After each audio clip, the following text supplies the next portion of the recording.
because if y'all just even attempted to hate rapists and pedophiles the same way that you all collectively hate black people, the world might actually be a better fucking place. Nah, bring it back, share. Which one of you in here will talk about me saying the word nigger? And that you gonna get me next? She just said it again, y'all. See? That right there. She just said it again. No, but why are you doing this? Cause why are you saying that? Don't be saying that around me. Which one of you in here will talk about me saying the word nigger? And that you gonna get me next? She just said it again, y'all. See? That right there. She just said it again. No, but why are you doing this? Cause why are you saying that? Don't be saying that around me. Shalom, shalom. First and foremost, I want to give all honor, glory, and praise unto Yahweh, Bahashem, Yahweh Shai, Bahashem Rakakwadash. Double honors to the apostles, elders, and bishops, a great millstone who teach 100% truth. Shalom to the 144,000 and to the elect. It's your brother Ra'aya back with another video. And yeah, y'all. So as y'all can see, Esau Edom is back at it again with the racism and stuff. Like as this guy said. Nah, because if y'all just even attempted to hate rapists and pedophiles the same way that you all collectively hate black people, the world might actually be a better fucking place. Right? See, these Edomites be worried about the wrong damn thing, but we already know because they have a perpetual hatred towards us. And let's get that in the scriptures. So this is Ezekiel chapter 35, and we can start at verse 2. Son of man, set thy face against Mount Seir, Slakia, and prophesy against it, and say unto it, Thus saith Yahweh, Behold, O Mount Seir, I am against thee, and I will stretch out my hand against thee, and I will make thee most desolate, because the Heavenly Father is going to make you Edomites, you so-called white people, desolate. He's going to wipe y'all off the planet after 1,000 years of servitude with us, for us. Y'all going to be wiped up off this mug, and we not going to even remember you. And don't forget, 1,000 years is like a day with the Lord. So, you know, it's only going to be basically like a day, you know, although it'll be 1,000 years here on earth, but it's going to basically be like a day that you're going to stay alive for one day, right? You're going to be a part of this thing, right?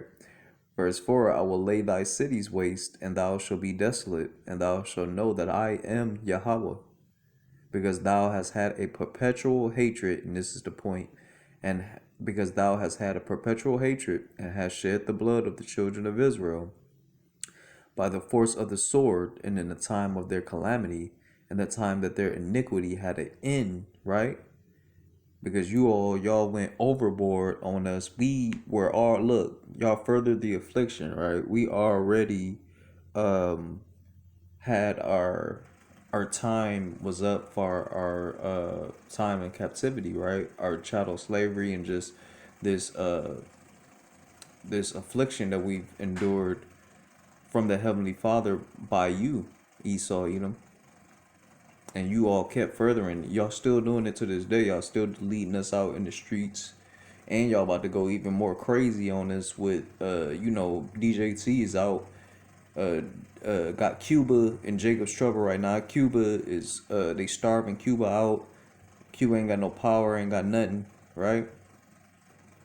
They took the president of Venezuela. You know, these are all Israelite, you know, dwellings. Mexico is in an uproar right now due to Babylon the Great. You know, you Edomites. So it's like it's a bunch of different things. Iran is about to go to war with you all. So I mean, look, Ezekiel 35:6. Therefore, as I live, saith Yahweh, I will prepare thee unto blood, and blood shall pursue thee. So thou hast not hated blood, even blood shall pursue thee, right?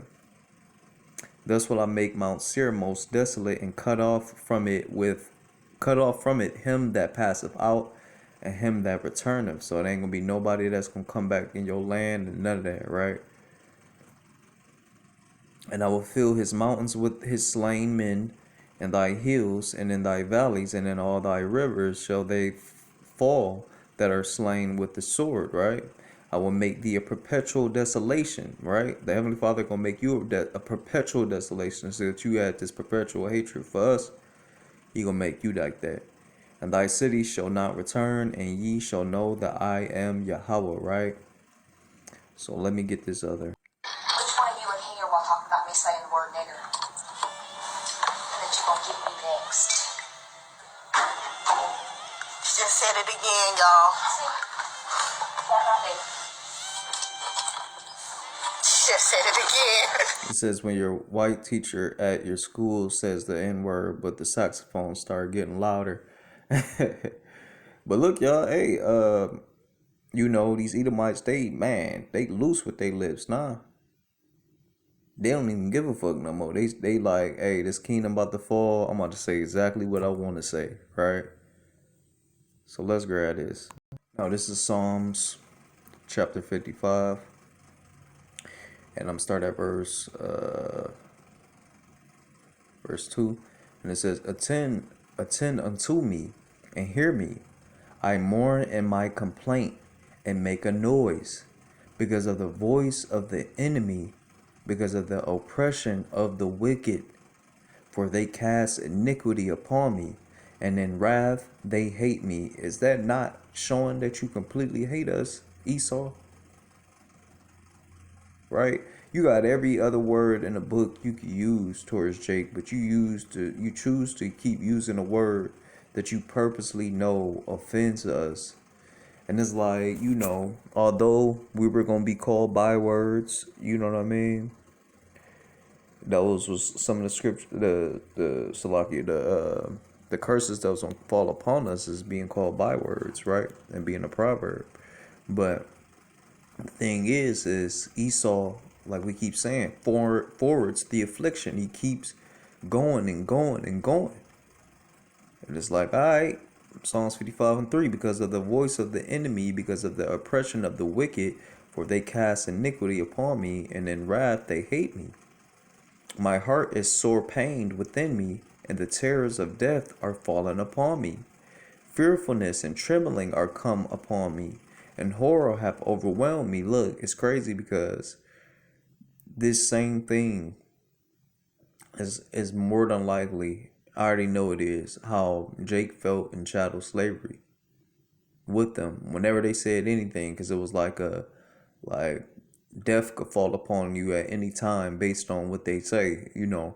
While you out there, if you said, oh man, I didn't bring enough cotton to put on that scale, you know what I mean? If you tell a massa, like, massa, I tried, but I ain't put it, you scared to say that I couldn't get enough pounds of cotton to pick to put on that scale to, you know, to meet that quota.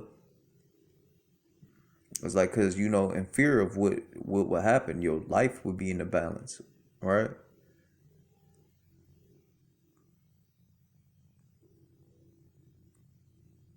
All right, hold on.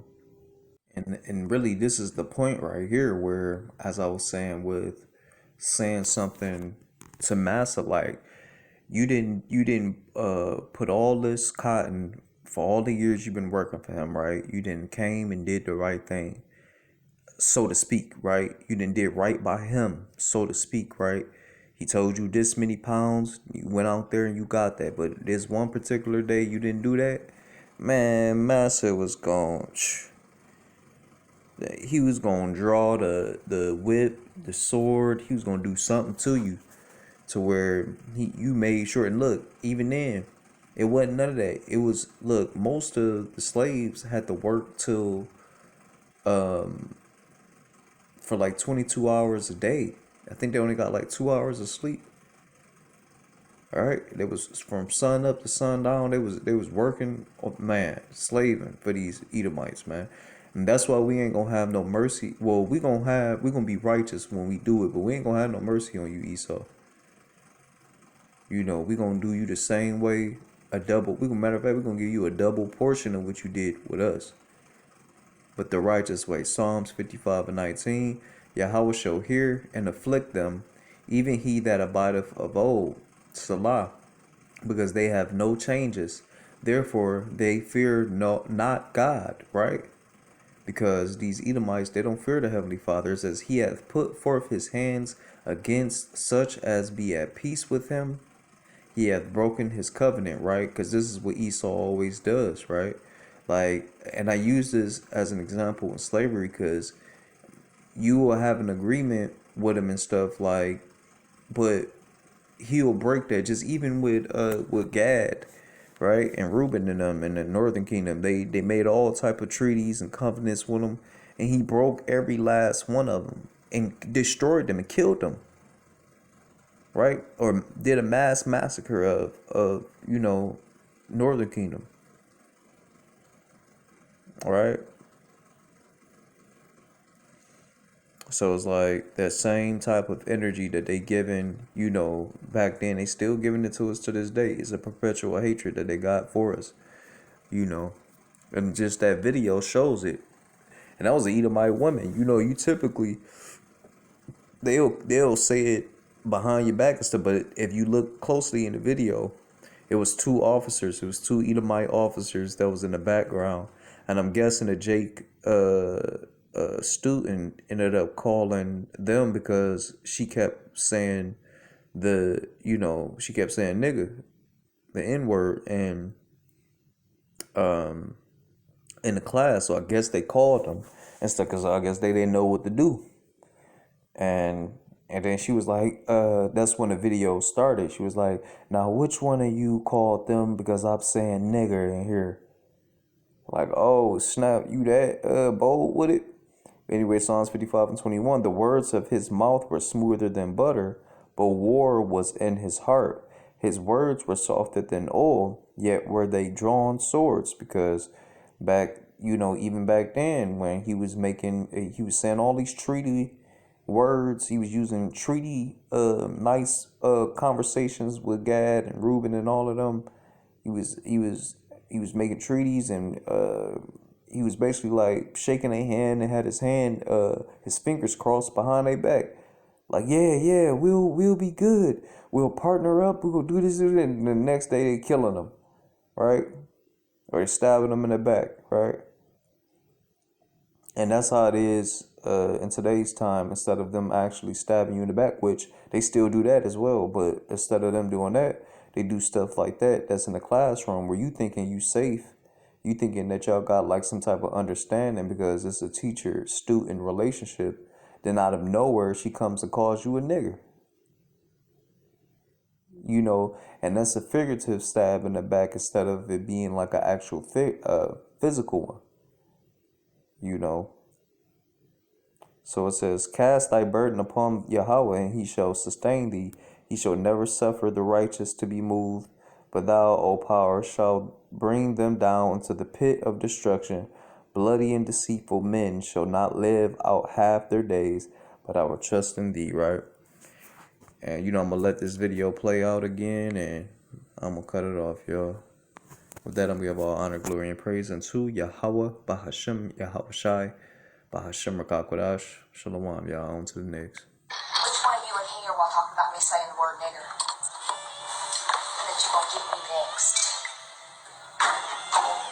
She just said it again, y'all. See? That right there.